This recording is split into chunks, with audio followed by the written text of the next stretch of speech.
Assalamualaikum warahmatullahi wabarakatuh. Ana ucapkan ahlan wa sahlan wa marhaban bikum di rumah Bui ini yang keberapa kalinya kita kesini? Ketiga kalinya, Masya Allah, 3 kalinya. Semoga Allah Azza wa Jal memberkahi yang hidup, mengampuni yang mati, dan mematikan kita di atas husnul khatimah. Alhamdulillah, wassalatu wassalamu ala rasulillah wa ala alihi wa ashabihi wa man walah, amma ba'd. Ahibati fillah, kenapa kok kita perlu membahas tentang tanda-tanda kiamat? Di antara rukun iman itu adalah antu'mina bil yaumil akhir. Beriman dengan hari akhir. Yang kita semua insya Allah sudah pada maklum bahwa kelak akan ada surga dan neraka. Tapi proses menuju ke sana itu tentunya bermula dengan hancurnya alam semesta ini. Dunia yang menggoda. Kalau Anda duduk di sini, Anda dapat melihat gelas-gelas yang dibikin cantik ya. Sampai yang namanya tempat tisu itu dibikin begitu menarik. Lalu kalau Anda lihat meja makan, Masya Allah, dengan berbagai pernak-pernik yang ada di atas, di sampingnya, ini menunjukkan bahwa dunia ini menggoda, tapi semua bakal hancur. Sehingga keimanan dengan hari akhir ini adalah motivator yang sangat kuat agar kita mempersiapkan diri untuk meninggalkan dunia. Kebanyakan kita itu nggak siap mati. Sampai ada seorang khalifah yang bertanya kepada salah seorang alim ulama, menanyakan kepadanya, malana nakrahul maut. Kenapa kita ini kok nggak suka sama kematian? Apa kata alim ulama ini? Penyebab kalian nggak suka dengan kematian, amartumud dunya wa kharrabtumul akhirah. Masalahnya kalian itu memakmurkan dunia kalian. Tadi dengan segala pernik-perniknya, rumah itu jadi bikin orang kerasan, bikin orang betah, nggak kepingin kemana-mana. Sedangkan akhirat kalian rusak. Dan secara manusiawi, orang itu nggak mau pindah dari rumah yang bagus ke rumah yang jelek. Coba disuruh pindah dari rumah yang jelek ke rumah yang bagus, Masya Allah. Jadi masalahnya kebanyakan kita itu memang lupa memakmurkan akhirat, sibuk memakmurkan dunia. Kalau urusan akhirat itu kita kadang-kala alladzi fi, kata orang Arab itu. Ya secukupnya lah. Kalau urusan akhirat, bicara kursinya, ya yang penting bisa buat duduk. Tapi kalau di dunia kita kepingin kursi yang bisa mijet. Duduk itu bisa dipijet. Masya Allah. Maka disinilah kita perlu melihat tanda-tanda kiamat, bahwasanya Rasulullah SAW telah menjelaskan kepada kita, dan itu semakin dekat. Ya kalau bicara semakin dekat berarti kita harus segera bersiap-siap. Mungkin kalau ada pengumuman di airport dikatakan jurusan Jember. Kalau ada pesawat Juanda Jember, maka diumumkan mereka segera boarding. Apa yang dilakukan orang yang sudah dapat pengumuman boarding? dia akan ambil tasnya, dia akan bawa tiketnya, dia akan keluarkan tanda pengenalnya, kemudian dia akan ikut antri. Sudah, kenapa? Mau berangkat saya ini. Dan sejatinya kita semua sudah berada di antrian. Tapi banyak di antara kita nggak sadar. Maka terkadang pesawatnya berangkat, dia ketinggalan. Ahibati fillah, ketika Jibril alaihissalam bertanya kepada Rasulullah SAW, waktu itu dalam rupa manusia, Jibril bertanya kepada Nabi SAW, mata sa'ah, atau akhbirni mata sa'ah, kabarkan kepada aku kapan kiamat itu terjadi. Apa jawab Rasulullah SAW? Mal mas'ulu anha bi'a'lam minas sa'il. Yang ditanya tidak lebih tahu daripada yang bertanya. Artinya sama-sama nggak ngerti, nggak ada yang tahu. Jibril nggak tahu kapan kiamat.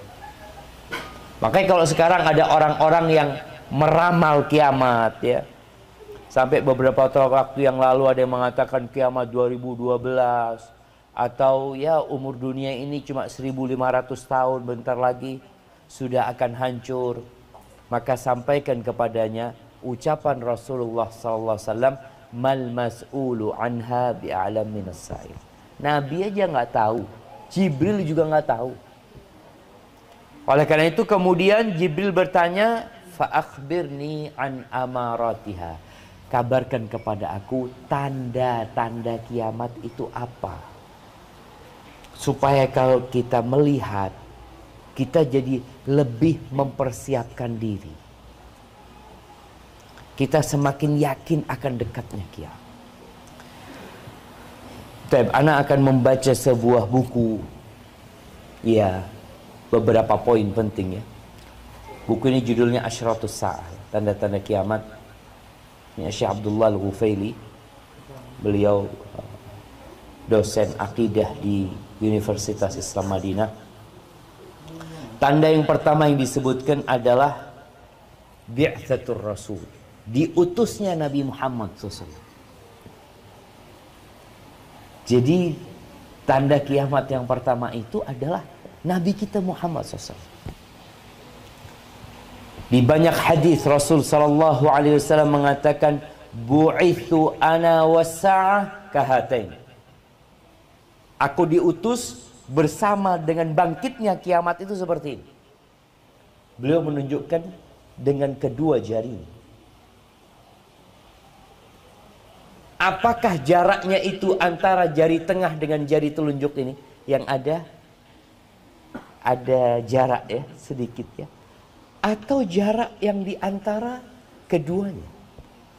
Tapi manapun ini menunjukkan akan dekatnya kiamat. Baik.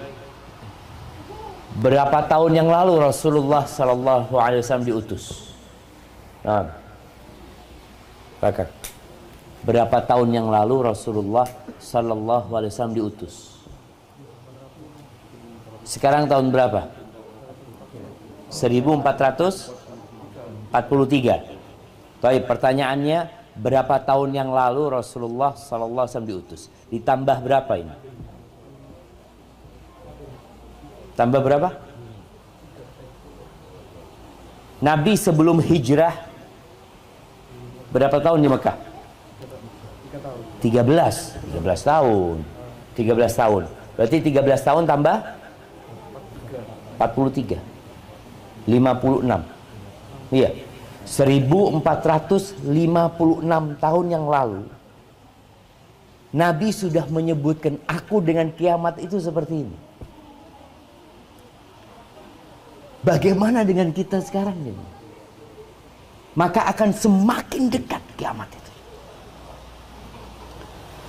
Kemudian tanda yang kedua, terbelahnya rembulan. Rembulan yang kalau di malam purnama kita melihat bulat, Masya Allah, itu ternyata pernah terbelah menjadi dua. Berdasarkan firman Allah di surat Al-Qamar. Apa kata Allah Azza wa Jalla? Iqtarabatis sa'ah wansyaqqal qamar. Telah mendekat kiamat dan bulan itu terbelah. Jadi orang-orang Quraisy melihat. Jadi orang itu kadangkala memang mencari kebenaran. Tapi ada orang yang mencari pembenaran. Ketika orang-orang musyrikin minta tanda, bukti bahwa Nabi Muhammad alaihissalam adalah utusan Allah. Bulan itu dibelah jadi dua. Sampai berada ada gunung Jabal Qayqar atau Jabal yang lainnya, itu berada di antara dua bulan ini. Apa kata orang-orang musyrikin? Wa yaqulu sihrun mustamir. Sihir ini. Seperti yang diucapkan sama Fir'aun ketika melihat tongkatnya Nabi Musa berubah. Oh, sihir ini, kata dia. Datangkan penyihir-penyihir. Adu sihirnya, diadu sihirnya, tukang sihirnya masuk Islam, Fir'aunnya tetap gak masuk Islam. Kenapa? Karena memang mencari pembenaran. Maka kita perlu melihat hati kita ini mencari kebenaran atau mencari pembenaran. Artinya kita mau membenarkan yang kita yakini. Kita yakini sihir, kita datangkan tukang sihir lah. Dan ahibati fillah, para ulama menyebutkan Al-Qadhi Iyad berkaitan dengan terbelahnya rembulan ini. Dia mengatakan insyiqaqul qamar min ummahati mu'jizati nabiyina Muhammad SAW. Jadi terbelahnya rembulan itu salah satu mukjizat terbesar Nabi kita sallallahu alaihi wasallam. Telah diriwayatkan oleh banyak para sahabat dan sesuai dengan ayat yang kita baca tadi. Walaupun tetap akan ada yang mengingkarinya. Secara akal, mungkinkah rembulan terbelah? Mungkin, jemaah. Kenapa nggak mungkin? Ini buat orang yang beriman dengan adanya Tuhan. Maka kita akan beriman dengan apa yang telah terjadi. Baik, selesai. Tanda yang ketiga. Jadi tanda kiamat itu ada yang besar, ada yang kecil. Tanda-tanda yang besar itu, kalau sudah muncul satu, itu seperti kita tahu tasbih. Kalau kelepas ikatannya, itu brodol. Artinya langsung kiamat setelah itu. Nggak lama lagi kiamat. Tapi kalau tanda-tanda kecil ini, ya nggak tahu kita kapan. Tanda yang ketiga itu akan ada api dari negeri Hijaz yang besarnya api itu dapat menerangi leher-leher onta di Busra. Busra itu dekat Damaskus. Jadi apinya ada di Medina atau antara Medina dengan Mekah, tapi Damaskus sana bisa terang di malam hari dengan cahaya api itu. Berdasarkan hadis Nabi SAW yang diriwayatkan Imam Bukhari dan Muslim, la taqumus sa'ah, kiamat tidak akan terjadi hatta takhruja narun min ardil Hijaz, sampai muncul api dari negeri Hijaz, tudi'u minha atau tudi'u anaqul ibili bi Busra. Leher-leher onta di Busra itu terang di malam hari dengan cahaya api ini. Dan ternyata itu sudah pernah terjadi. Disebutkan oleh Al-Imam An-Nawawi. Kejadian itu, kata Imam Nawawi, kharajat fi zamanina. Api itu keluar di masa kami. Artinya Imam Nawawi masih hidup ketika api itu terjadi. Kapan? Sanata arba'in wa khamsin wa sittamiyah. Tahun 654. Tahun 654 Hijriah. Masehinya berapa jemaah?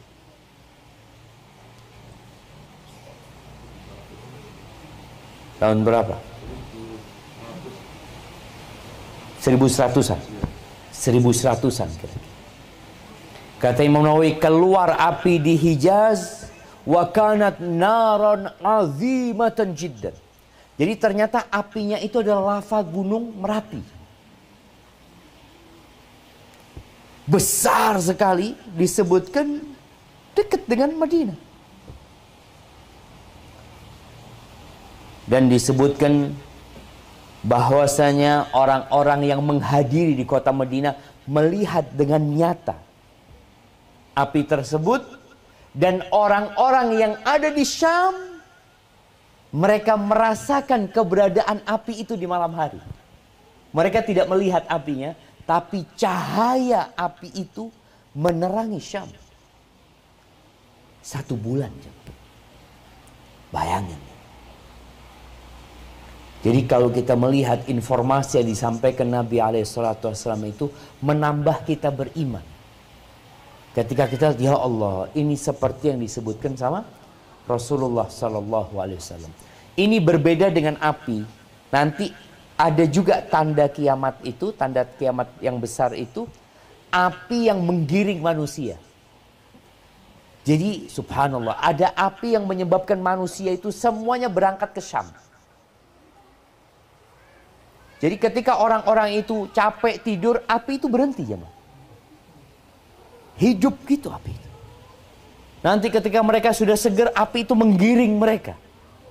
Nanti berapa hari mereka akan capek, berapa jam mereka capek, berhenti api itu. Ini berbeda dengan api ini. Kalau api itu nanti salah satu tanda kiamat besar. Tapi yang disebutkan sama Nabi SAW ini sudah pernah terjadi pada tahun 654 Hijri. Kemudian tanda yang ketiga, fitnah. Banyaknya fitnah-fitnah. Kita dapat melihat di masa Rasulullah SAW. Tenang orang itu hidup ya. Setelah meninggalnya Nabi SAW. Tapi setelah itu terjadi fitnah di masanya Abu Bakar. Banyak orang-orang yang murtad. Kemudian setelah itu di masanya Umar bin Khattab radhiyallahu taala anhu. Setelah meninggalnya Umar, munculnya fitnahnya Khawarij. Nanti munculnya fitnahnya Syiah. Dan sampai hari ini fitnah itu terus berkembang. Rasulullah sallallahu alaihi wasallam beliau menyebutkan, ini hadis Anas bin Malik. Ada orang-orang ketika kejadian fitnah di kota Madinah, datang orang-orang menjumpai Anas bin Malik radhiyallahu taala anhu. Bukan cuma di Madinah fitnah itu, fitnahnya Hajjaj bin Yusuf yang ada di Irak, di Kufa. Mereka mengeluh atas pemerintahan Hajjaj bin Yusuf ini. Jadi hakim yang zalim. Apa kata Anas bin Malik? Mengatakan kepada mereka, isbiru, sabar kalian. Menghadapi fitnah pemimpin yang zalim, sabar kalian. Bayangkan di situ ada sahabat. Dan kezaliman Hajjaj ini sudah ngawur. Ulama-ulama dibunuh sama Hajjaj. Tapi Anas bin Malik mengatakan, isbiru, sabar kalian. Fa innahu la ya'ti 'alaikum zamanun illa walladhi ba'dahu syarrun minhu. Tidak ada satu masa kecuali yang sesudahnya lebih buruk daripada yang sebelumnya. Subhanallah jemaah. Ini menakutkan ya. Kalau kita lihat, berarti masa yang ke depan ini akan lebih buruk dari yang sekarang. Akan lebih buruk dari yang sebelumnya. Hatta talqaw rabbakum. Sampai kalian berjumpa dengan Tuhan kalian. Ini kata Anas, sami'tuhu min nabiyukum sallallahu alaihi wasallam. Aku mendengar hadis ini dari nabi kalian. Beliau juga menyebutkan, badiru bil amal. Segera kalian beramal. Sebelum fitanan kaqita'il lailil mudlim. Sebelum datangnya fitnah-fitnah seperti potongan malam yang gelap gulita. Yusbihur rajulu mu'minan. Orang itu paginya beriman, sorenya kafir. Sorenya beriman, paginya udah kafir. Itu terjadi.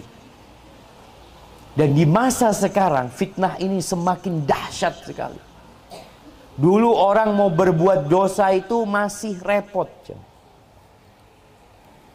Orang dulu mau membaca bacaan-bacaan yang menyimpang itu sulit. Sekarang dengan mudahnya orang itu membaca pemikiran-pemikiran yang menyimpang. Makanya ada anak-anak muda sekarang sudah nggak sholat bukan karena males ya, tapi karena merasa nggak perlu sholat. Berapa banyak anak-anak yang sekolah di perguruan tinggi Islam tapi Islamophobia. Gimana nih sekolah di perguruan tinggi Islam tapi Islamophobia? Terjadi seperti itu di masa sekarang ini. Anak yang nggak percaya dengan Nabi Muhammad SAW, sampai orang tuanya bingung kok bisa. Kemudian kalau kita ngelihat jamaah, anak kemarin membaca tentang LGBT. Bagaimana paus itu di demo lah dengan uskup-uskup yang ada di Jerman. Karena mereka meminta supaya LGBT dilegalkan. Supaya pendeta-pendeta itu bisa kawin sesama jenis. Bayangin.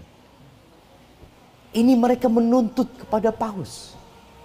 Sampai di agama mereka pun fitnahnya semakin gak karu-karuan. Dan di agama kita muncul tokoh-tokoh agama yang membawa bendera ilmuwan Islam, pemikir Islam. Itu mereka berjuang bagaimana LGBT itu halal. Ini fitnahnya sudah dahsyat sekali. Yang mengatakan LGBT itu boleh karena dia mengatakan ya kalau di masa Nabi Lut itu kan karena ada unsur intimidasi, pemaksaan. Kalau suka sama suka, masa nggak boleh? Itu profesor, doktor yang ngomong kayak gitu ya. Bayangin. Sampai ngarang buku macam-macam. Ini fitnah yang semakin menakutkan.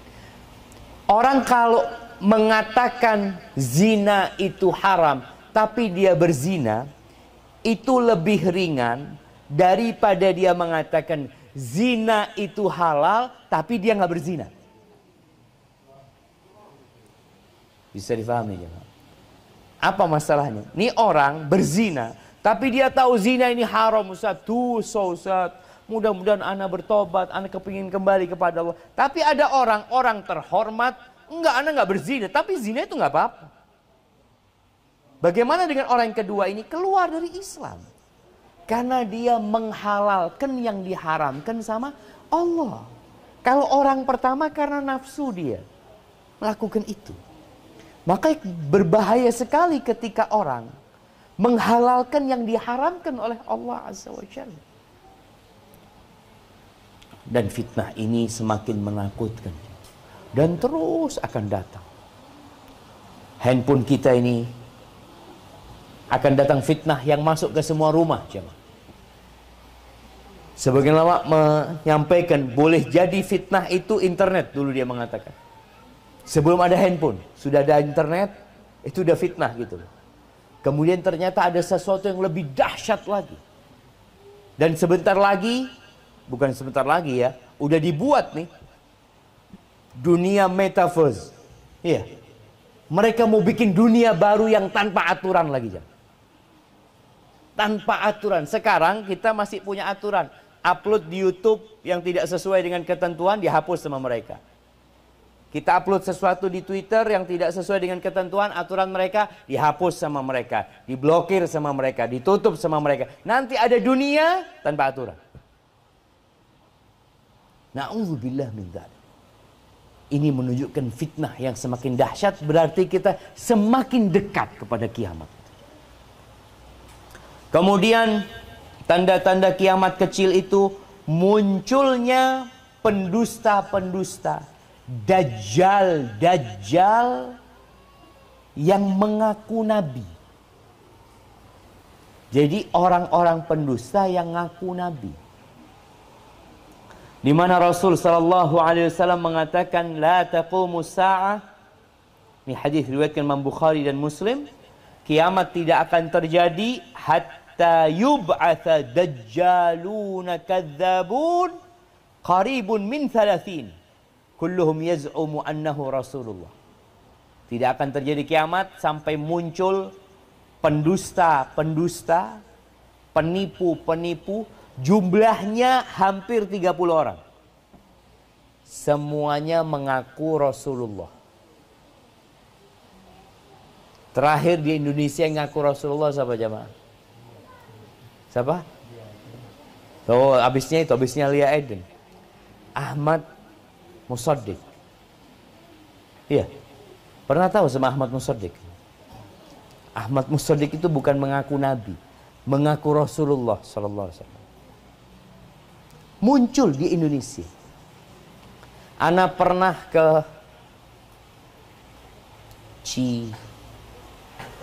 dekatnya Sukabumi salah. Cianjur apa ya? Cianjur mungkin. Nah, itu MUI-nya ngomong, Ustaz, di tempat kita ini ada nabi baru, Ustaz. Nabi Idris. Ada satu kelompok ngaku nabi, Ustaz. Orangnya, pengikutnya banyak, Ustaz. Yang heran itu kok banyak pengikutnya. Kita tahu bagaimana pengikutnya Musailamah Al-Kadzdzab. Itu banyak sekali. Mereka fanatik, bahkan siap mati untuk Musailamah Al-Kadzdzab. Para sahabat Nabi ketika menumpas Musailamah Al-Kadzdzab dan pasukannya itu, banyak yang meninggal. Para sahabat Nabi radhiyallahu taala anhu.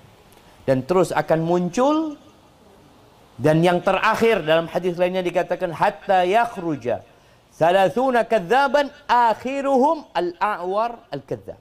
Yang terakhir nanti Dajjal.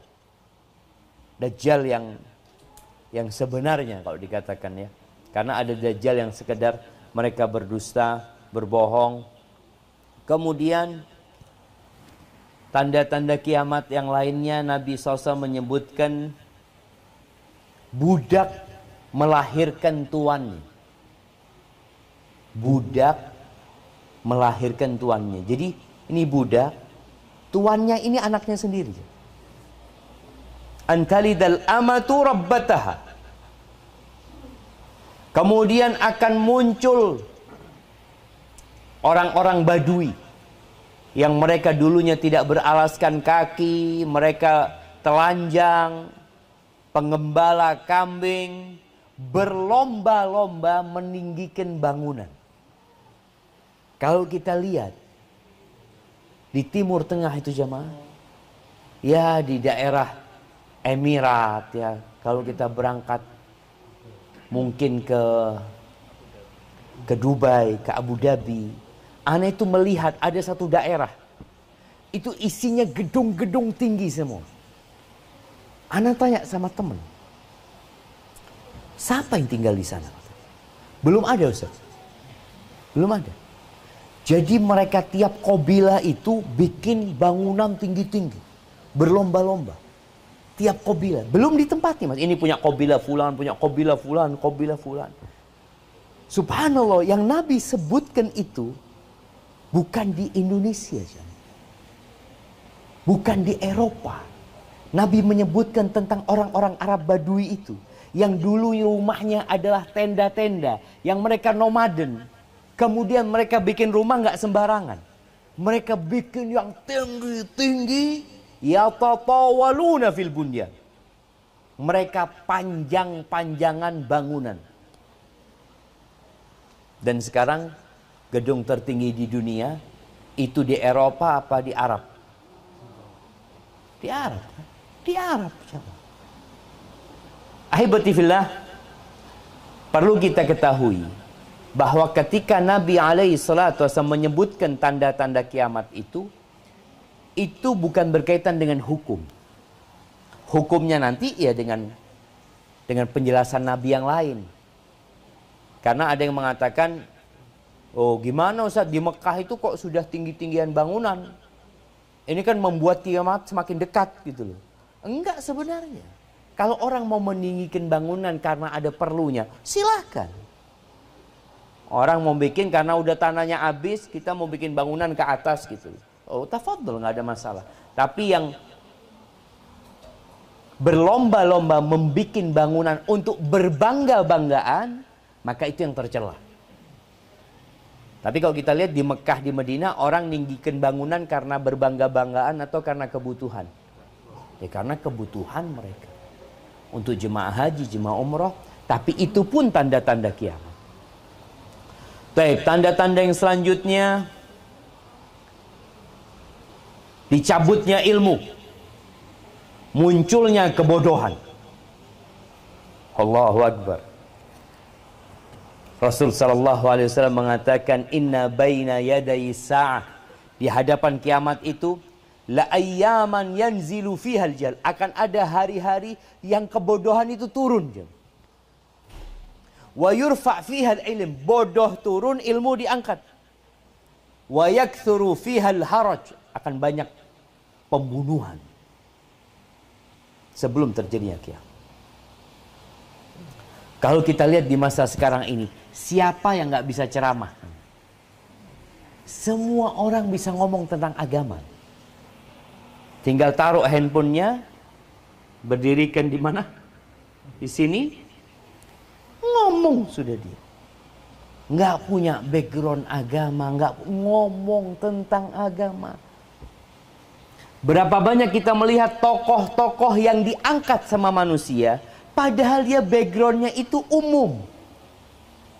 Iya, pendidikan umum silakan, nggak ada masalah gitu loh. Tapi ketika orang berpendidikan umum dijadikan tokoh agama, rusak agamanya. Karena ilmu agama ini qala Allah, qala Rasul. Kita berada di masa semua orang bisa ceramah dengan cari di mana saja. Di Google mau ceramah tentang sabar, tulis, dapat, naik mimbar, ceramah sudah dia. Padahal dia tidak punya ilmu. Kalau nanti ditanya sama masyarakat, maka dia akan memberikan fatwa yang tidak sesuai dengan ilmu, karena memang dia nggak berilmu. Maka tolong kita berhati-hati menuntut ilmu. Jangan sembarangan mendengarkan ceramah. Muncul fulan, muncul fulan, muncul fulan. Yang terakhir akan muncul siapa? Dajjal nanti. Kemudian ahibati fillah, di antara tanda kiamat kata Nabi SAW, beliau menceritakan binatang buas itu akan bisa berbicara. Bahkan benda mati itu akan bisa ngomong. Bagaimana cerita Nabi SAW ketika memerangi Yahudi. Nanti sampai batu pohon itu akan memanggil, ya Muslim, ya Muslim. Khalfi Yahudi, belakangku ada orang Yahudi. Kecuali pohon gharqad. Artinya Nabi menjelaskan. Dan kita percaya loh jemaah. Rasulullah SAW pernah sholat subuh, kemudian dia menceritakan kepada para sahabat sebuah cerita. Bainama rajulun yasuqu baqaratan. Ketika ada seorang yang sedang menggiring seekor sapi betina. Idh rakibaha fadarabaha. Tahu-tahu yang giring ini naik ke sapi betina ini dan dipukul itu sapi supaya jalan. Thumma aqah. Faqalat, sapi ini ngomong sama orang ini. Inna lam nukhlaq li hadha. Innama khuliqna lil harth. Kita ini diciptakan bukan untuk ditunggangin. Kita diciptakan untuk berujul sawah. Apa bahasa Indonesianya berujul? Membajak sawah. Nah, membajak sawah. Kita diciptakan untuk membajak sawah. Faqalan nas, sahabat itu yang dengar Nabi cerita ini, mereka heran. Subhanallah, baqarah tatakallam. Subhanallah, sapi bisa bicara. Ya mereka heran. Apa kata Nabi SAW? Fa inni u'minu bihada. Aku beriman dengan cerita ini. Ana wa Abu Bakar wa Umar. Aku beriman. Abu Bakar juga beriman. Umar juga beriman. Padahal Abu Bakar dan Umar nggak ada di sana. Tapi Nabi memastikan bahwa Abu Bakar beriman dengan cerita ini. Kenapa? Karena mereka yakin bahwa Nabi tidak berbicara dari hawa nafsunya. Nabi itu kalau menyampaikan sesuatu pasti wahyu dari Allah Azza wa Jalla. Kemudian Nabi melanjutkan ceritanya.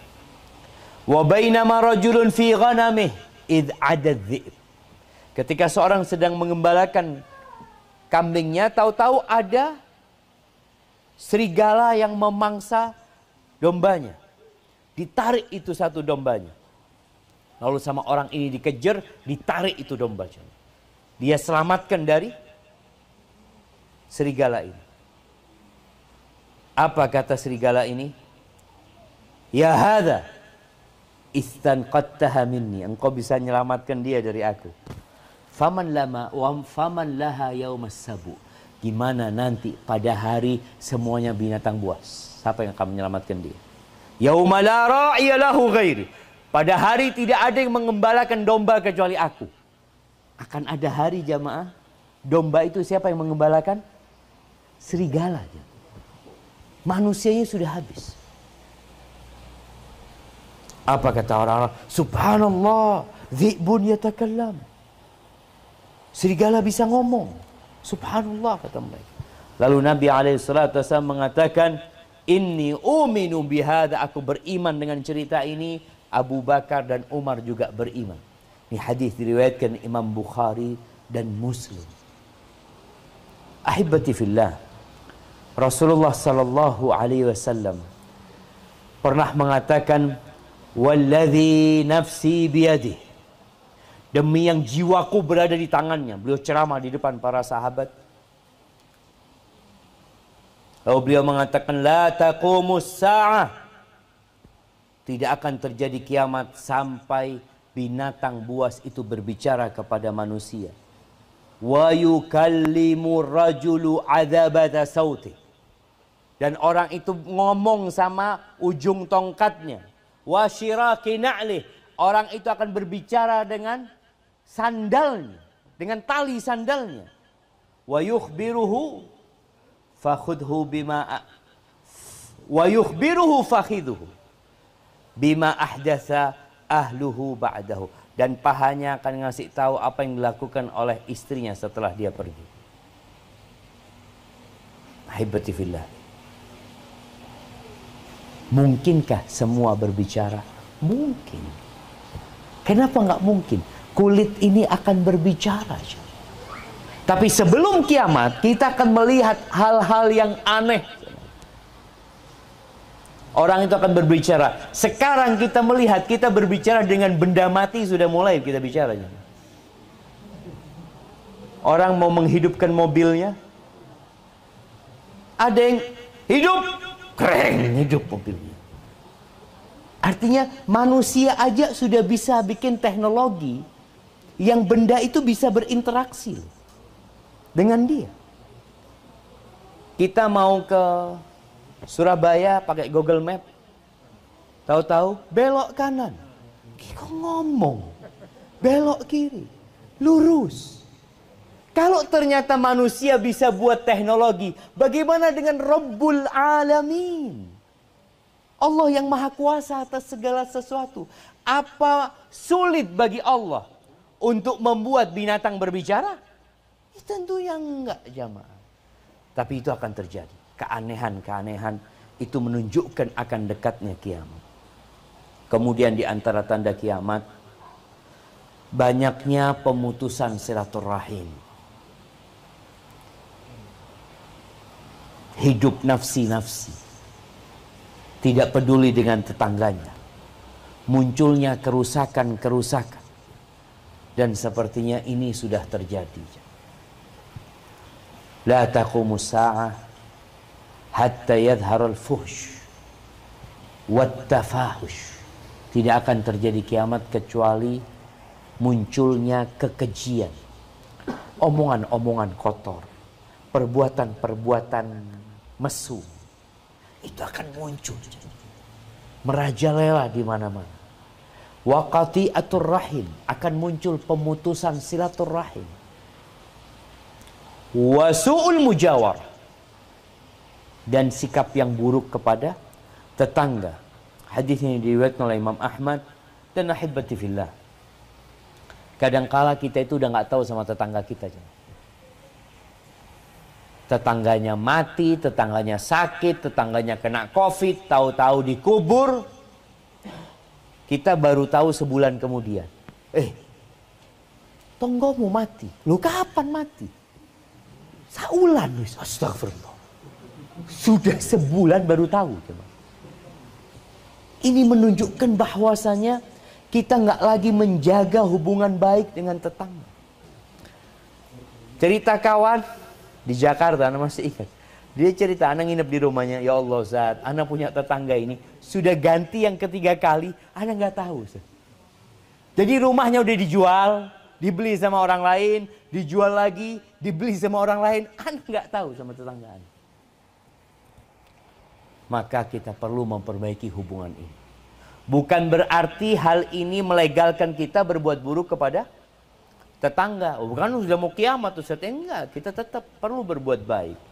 Karena Rasul sallallahu alaihi wasallam mengatakan, man kana yu'minu billahi wal yaumil akhir, barang siapa beriman kepada Allah dan hari akhir, fala yu'dhi jarahu, jangan mengganggu tetangganya. Kemudian bicara silaturahim, tolong yang punya masalah sama kakaknya, sama adiknya, sama keluarganya, tolong diperbaiki. Sama keponakannya, sama pamannya tidak bertegur sapa, la yadkhulul jannah qati. Kata Nabi SAW dalam hadis riwayat Bukhari, nggak masuk surga orang yang memutuskan rahim. Nggak masuk surga. Kita kadang-kala pateng sembayangi, sodakohnya banyak, tapi gara-gara kita memutuskan silaturahim, pintu surga tertutup buat kita.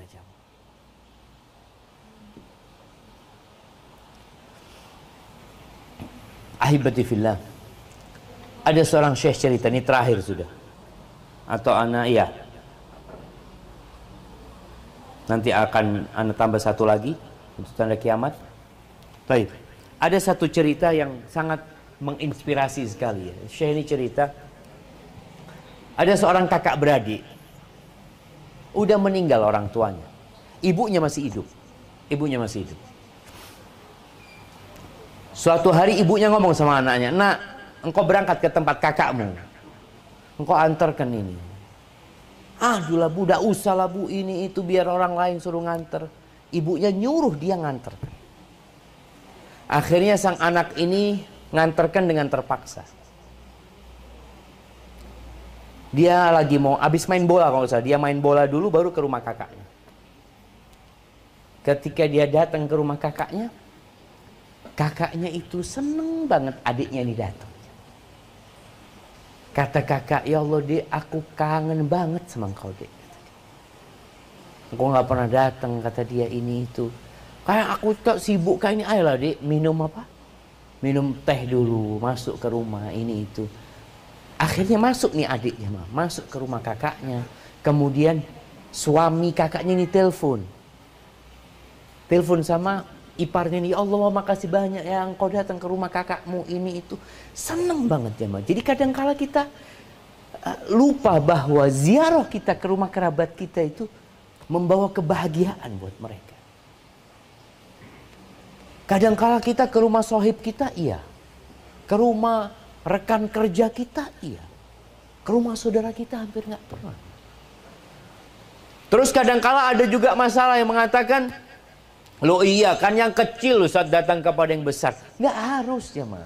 Bicara silaturahim ini, kata Nabi SAW, laisal wasil bil mukafi. Orang yang menyambung rahim itu bukan yang balas-balasan, bukan loh. Kalau balas-balasan memang sudah nyambung rahimnya.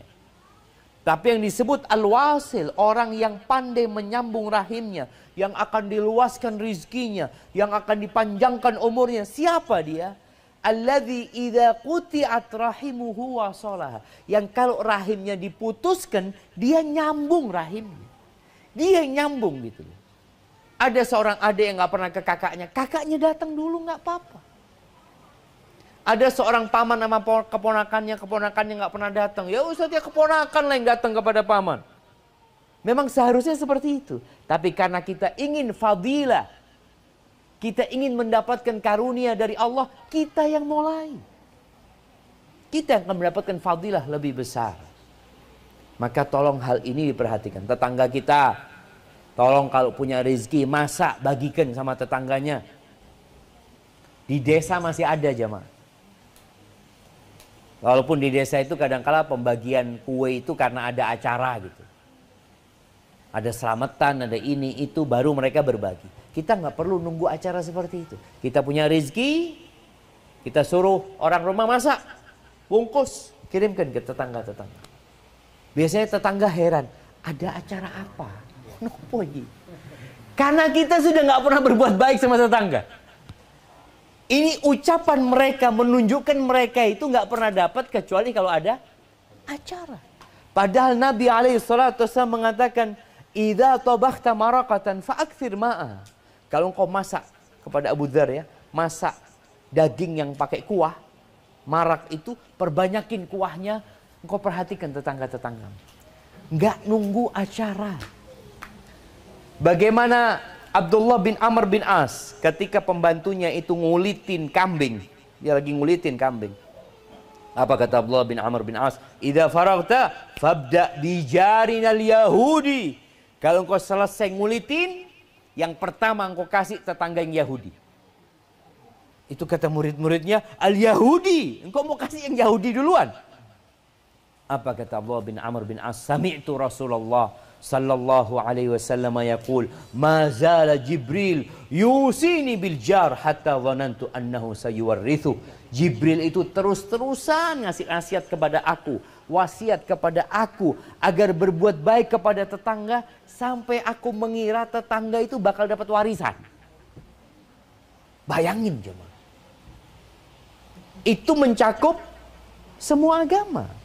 Artinya tetangga kita kadang-kala anak punya tetangga non-muslim. Ya berbuat baik engkau. Masak di rumah. Kirimkan kepada mereka. Punya rezeki kirim lagi. Loh Ustaz, anak ini sudah 3 kali ngirim Ustaz. Tapi mereka nggak pernah ngirim Ustaz. Kadang-kadang ada orang yang kepingin bales. Balesannya minta sama Allah. Makanya kalau kita itu berbuat baik berharap balasan dari manusia. Sing ono loro ati. Makanya berharaplah pahala dari Allah Subhanahu wa taala. Yang terakhir jemaah, di antara tanda kiamat itu banyaknya gempa. Banyaknya tanah ambles, longsor. Kemudian akan munculnya manusia-manusia yang dirubah rupanya sama Allah Azza wa Jalla. Dan kayaknya gempa semakin sering sekarang. Semakin sering. Kalau kita melihat apa badan yang ngurus gempa itu? Geologi ya? Meteorologi. Meteorologi itu mereka selalu melaporkan ada gempa, nanti gempa sini, Jember gempa, Malang gempa, Gresik gempa, mana gempa. Dan semakin banyak itu, semakin sering itu terjadi. Ya, kita perlu bersiap-siap. Yang sejatinya kalaupun kita tidak sampai kiamat itu terjadi, tapi kalau kita sudah mati, kiamat pribadi kita sudah terjadi. Maka tolong jaga diri kita, perbanyak amal soleh, perbanyak doa minta sama Allah Azza wa Jal agar kita dimatikan dalam kondisi husnul khatimah. Barakallahu fiik. Baik, mungkin itu yang dapat Ana sampaikan. Kita masuk ke sesi tanya jawab. Ana berikan kepada para jamaah. Nah, tafadhal.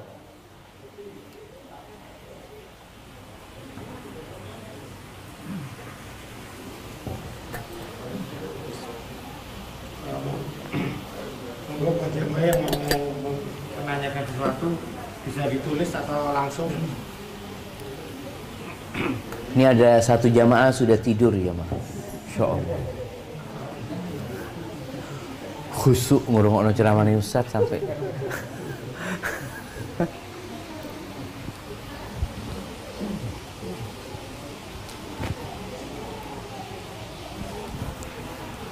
Ada pertanyaan buat Ustaz dari bapak-bapak dan umat?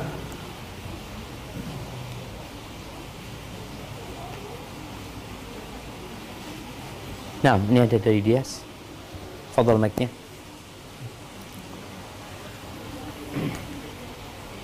Ustaz, bisa dijelaskan tentang lupa tentang budak yang melahirkan tuan, Ustaz? Itu penjelasannya bagaimana, Ustaz? Nah, iya. Jadi ada masa, mungkin sekarang sudah nggak ada jamaah, itu sudah lewat. Sudah lewat, ada masa banyaknya perbudakan. Jadi ini berkaitan dengan seorang yang menggauli budaknya. Kemudian budaknya itu lahir menjadi tuan untuk ibunya. Budaknya itu kan anaknya merdeka, ibunya masih budak gitu. Seperti itu. Ini ada khilaf di antara para ulama, apakah ketika seorang budak melahirkan tuannya, otomatis dia akan bebas gitu loh. Nggak bisa diperjualbelikan lagi nanti ibunya itu. Ini ada masalah. Tapi yang jelas fase banyaknya perbudakan itu telah terjadi. Di mana satu orang punya 70 budak, punya 80 budak, punya 100 budak. Itu telah terjadi. Walaupun sekarang perbudakan itu sudah ya, Islam ini berusaha untuk menghapus perbudakan. Tapi ketika ada perbudakan, ada hukumnya. Di antara hukum yang berkaitan dengan perbudakan ini, seorang yang punya budak perempuan, dia boleh menggauli budak tersebut gitu. Tapi nanti ketika anaknya lahir, anaknya itu merdeka, sedangkan ibunya budak gitu. Ibunya adalah budak.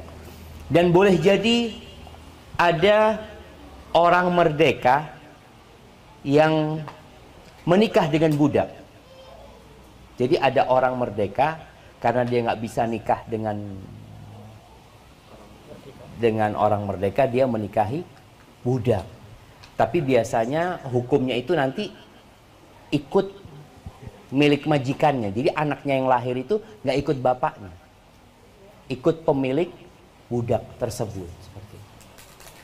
Ini beberapa yang berkaitan dengan perbudakan. Anda sendiri sudah banyak lupa dengan hukum-hukum perbudakan karena memang ya harapannya tidak terjadi lagi perbudakan. Walaupun kalau sudah ada perbudakan, ya bapak-bapak ini bisa beli budak gitu ya.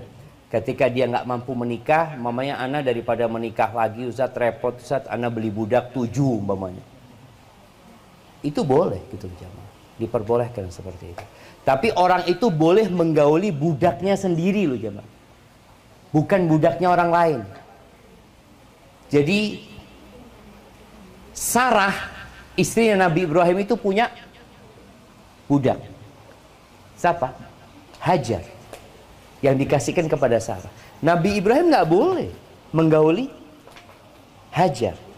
Sampai Sarah memberikan Hajar kepada Nabi Ibrahim alaihissalam. Ketika jadi milik baru diperbolehkan. Barakallahu fiikum. Nah,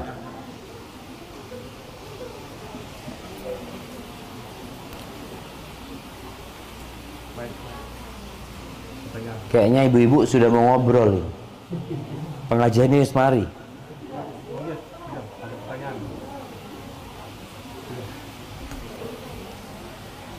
Kepada ibu-ibu barangkali ada pertanyaan.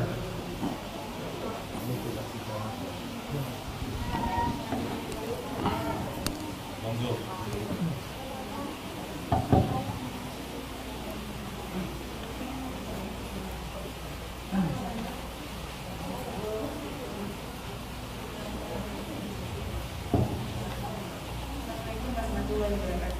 Waalaikumsalam warahmatullahi wabarakatuh. Nah, Assalamualaikum ya Ustaz. Saya ingin tanya mengenai masa idah seorang istri. Jadi berbeda dengan memang. Yang pertama, jika istri meninggal suaminya, lalu siapa yang wajib menafkahinya? Terutama dalam masa idah yang diwajibkan di dalam kehidupan tadi. ini idah mati, idah meninggal. Terus yang kedua, langsung ya Ustaz. Iya. Yang kedua, apa bolehkan menggunakan harta peninggalan suami untuk menafkahi dirinya dan anak-anaknya? Barakallahu fikum. Yang ketiga, udah semua. Iya. Yang melaksanakan masa idah itu Ustaz, karena jika saya lihat di lingkungan, kalau mereka melaksanakannya seperti santai saja. Suaranya kurang keras ya. Kurang jelas. Jadi yang pertama tadi berkaitan idahnya seorang yang tinggal meninggal oleh suaminya itu nafkahnya dari mana? Nafkahnya yang menangguhkan menafkahinya itu siapa? Yang memberikan nafkah kepadanya. Oke, siap. Yang kedua, Apa dibolehkan menggunakan harta peninggalan suami untuk menafkahi dirinya dan anak-anaknya? Yang apakah boleh apa dibolehkan menggunakan harta peninggalan suami untuk menafkahi dirinya dan anak-anaknya? siap? Yang ketiga, apa hukumnya melaksanakan masa idah itu Ustaz? Karena jika saya lihat di lingkungan, kalau mereka melaksanakan seperti santai saja. Nah, Tetap melaksanakan acara kayak yang tahlilan kayak gitu dengan berkumpulnya tetangga-tetangga, baik laki-laki dan wanita. iya. Terus Yang keempat,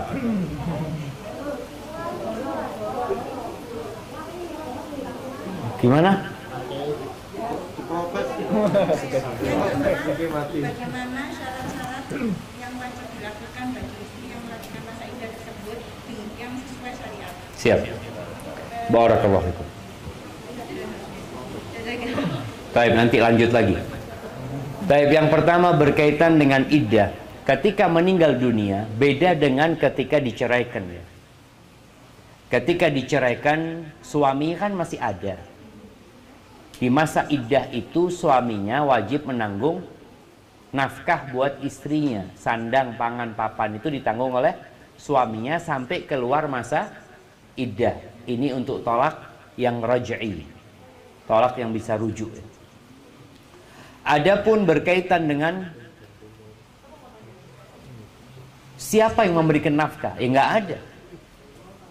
Karena suaminya sudah meninggal dunia. Tinggal di sini kalau dia punya anak yang memberikan nafkah kepada ibunya. Kalau suaminya punya harta, disinilah warisan yang akan diberikan kepada dia. Karena bukan nafkah lagi, dengan meninggalnya suami, istri dapat warisan. Warisan itu jelas, perempuan kalau punya anak, suaminya dia akan dapat bagian 1/8. Ya biaya hidup dia diambil dari peninggalan suaminya tadi. Soalnya kalau bicara nafkah, suaminya udah nggak ada, udah nggak memberikan nafkah gitu. Jadi diambilkan dari warisan suaminya. Cuma tadi kalau punya anak, anak memberikan nafkah kepada ibunya ya, itu juga sebuah kewajiban. Kalau dikatakan apakah boleh seorang ibu mengambil nafkah atau menafkahi dirinya dan anak-anaknya dari harta warisan, itu harta sudah milik mereka. Milik ahli waris. Maka tolong segera diselesaikan.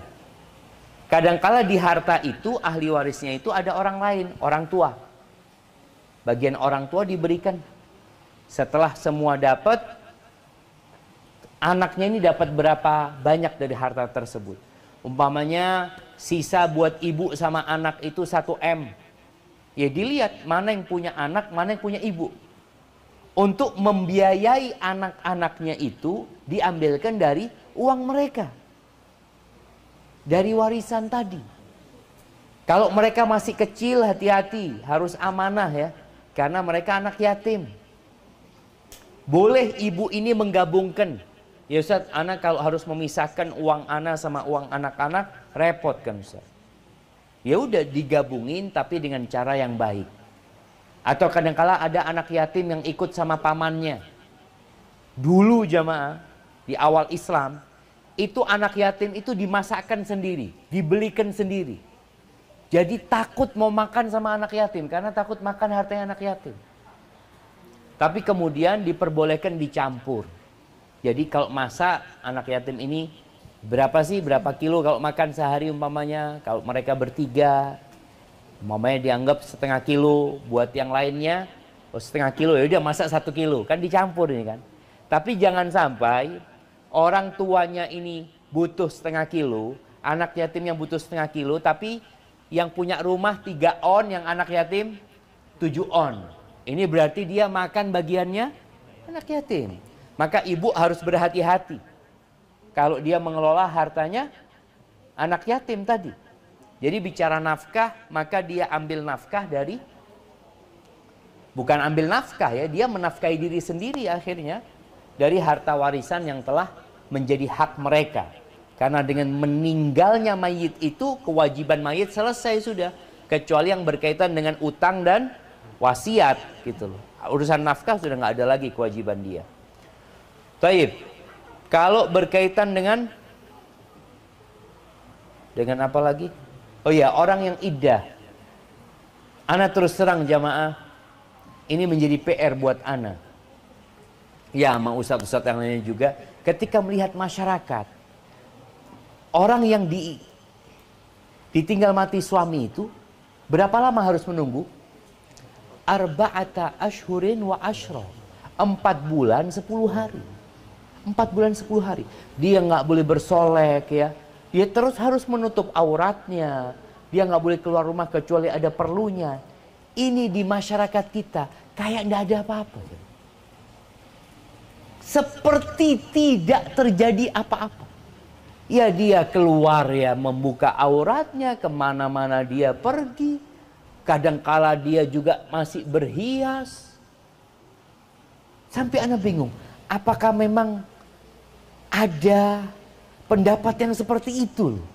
Tak cari-cari di buku fikih, belum ketemu ya.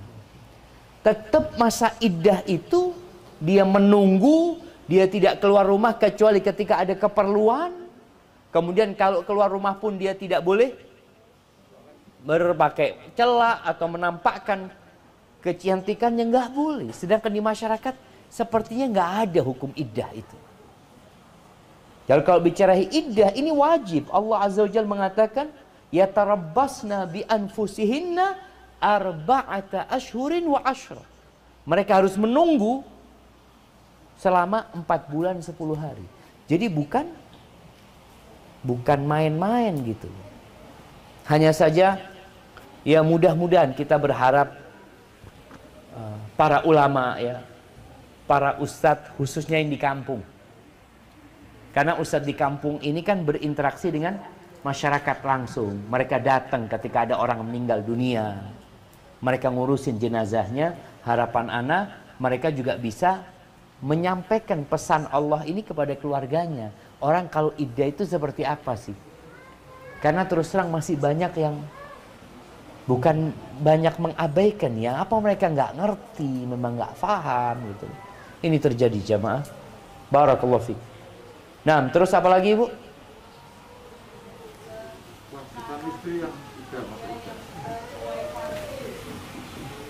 Iddah tadi kan udah disebutkan. Jadi iddah yang syar'i itu dia tinggal di dalam rumah, tempat tinggal suaminya meninggal di sana, kemudian dia tidak keluar rumah kecuali tatkala ada keperluan, kalaupun keluar diharapkan tidak di malam hari ya. Kemudian dia tidak boleh bersolek ya, dia meninggalkan hiasan walaupun di dalam rumah dia nggak berhias. Kadang-kala ada perempuan, ya anak kan kalau nggak pakai lipstik itu kelihatan pucat ini itu, tetap dia nggak boleh. Dia nggak boleh. Barakallahu fiik.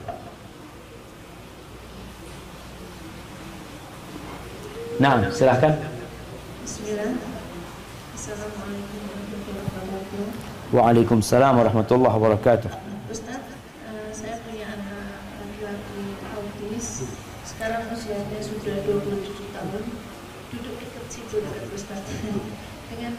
kondisinya nanti di hari kiamat, di masa perhitungan, apakah untuk anak-anak berkebutuhan khusus itu tanggungan dosanya itu apakah menjadi tanggungan ibunya atau gimana?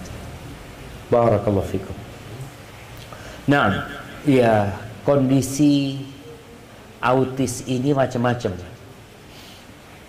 Tapi ketahuilah bahwa pena malaikat itu diangkat dari orang yang tidur sampai bangun, dari orang yang dari anak kecil sampai dia balik, dari orang yang tidak berakal sampai akalnya ada. Kalau kondisi anak-anak itu memang ya dia seperti anak kecil yang belum balik. Kan ada yang umurnya sudah tua tapi dia seperti anak-anak, Ustaz. Seperti ketika dia terhitung belum balik, berarti pena malaikat diangkat. Belum ditulis nih. Walaupun umurnya sudah lewat. Kalau akalnya nggak ada sama dia, kadangkala nggak jangkep akalnya. Kadangkala nyambung, kadangkala nggak nyambung ya. Dikasih penjelasan, dia itu bisa berinteraksi, tapi tidak bisa memahami jemaah. Kadang-kala disuruh ini iya, setelah itu dia nggak bisa apa-apa lagi. Jadi kalau kondisinya seperti itu, maka pena malaikat diangkat. Tapi kalau enggak Ustaz, dia alhamdulillah dia balik. Dia balik. Dan dia juga bisa memahami. Cuma ada beberapa keterbelakangan dia. Maka berarti ya Allah mengatakan fattaqullaha mastata'tum, bertakwalah kepada Allah sesuai dengan kemampuan kalian. Artinya orang tua bagaimana semaksimal mungkin ngajari anak itu. Karena ada anak yang diajak sholat nggak bisa.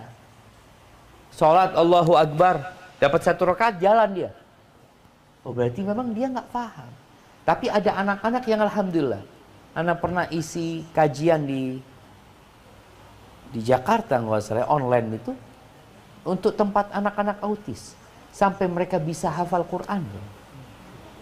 Jadi mungkin kondisinya beda-beda ya, nggak sama seperti itu. Hada wallahu a'lam bishawab. Nah.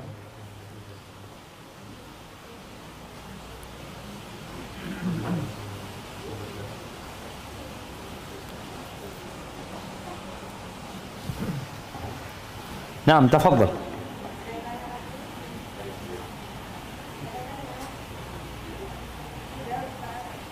Alhamdulillah. Sudah kan? Barakallahu fiik jamaah. Alhamdulillah. Kita juga sudah lega di sini. Bapak-bapak, semoga perjumpaan kita hari ini diberkahi oleh Allah Azza wa Jalla.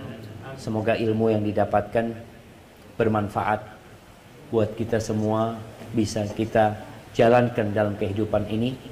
Subhanakallahumma wa bihamdika asyhadu an la ilaha illa anta astaghfiruka wa atubu ilaik.